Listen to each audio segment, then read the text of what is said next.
think what Trump did to Zelenskyy was not warranted.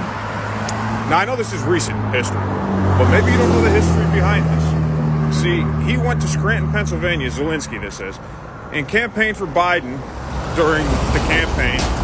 Famously did not invite any Republicans to this event. It was all Democrats.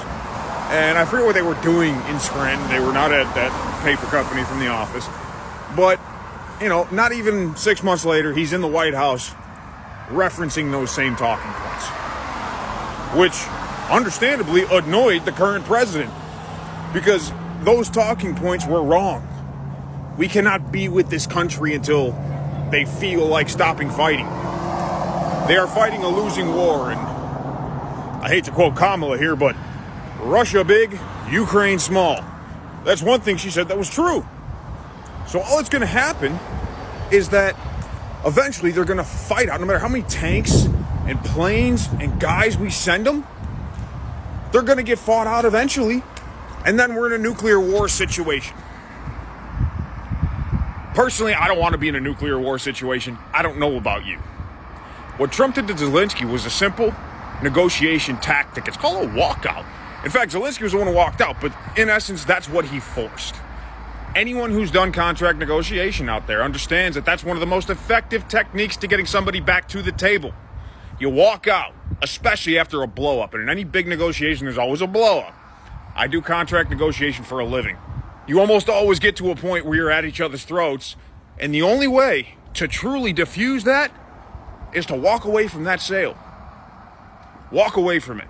If you have truly built the value of the product, which we have, it's a mineral deal that's going to put America in Ukraine. We don't have to sign a security agreement because we are going to be there. Trump will protect the Americans that are there if Russia decides to attack where we have interest. And where we have interest, what do we also have? Protection. So we're going to have boots on the ground, literally, both industrial and military, in Ukraine if this peace deal gets signed. So we don't need to explicitly put in the contract that this comes with an implication of protection. It does. But the problem is, if that's in the contract, the other side will not sign it. This is what's called a zero-sum game. You can't give either side everything they want, or it's not a compromise. You have to give each side just enough to walk away. Not happy, but just enough to walk away. That's what's happening here for those of you who don't understand negotiation. For those of you who didn't understand the history between Zelenskyy and Biden, and now Zelenskyy and everybody else, he's been sucking up money for this vanity project of his, and it's terrible because he's doing it at the cost of hundreds of thousands of lives of his own citizens, and he is forcing his own citizens into the military. If you didn't know that, I've seen the videos myself of the trucks going and just rounding up any man of military age, throwing him in a truck, and that's the draft. You don't even get a letter or anything like you do here. You don't get the option to like spend some time with your family. You just get picked up off the street and thrown onto the front lines in the Ukraine. That is how he is doing it.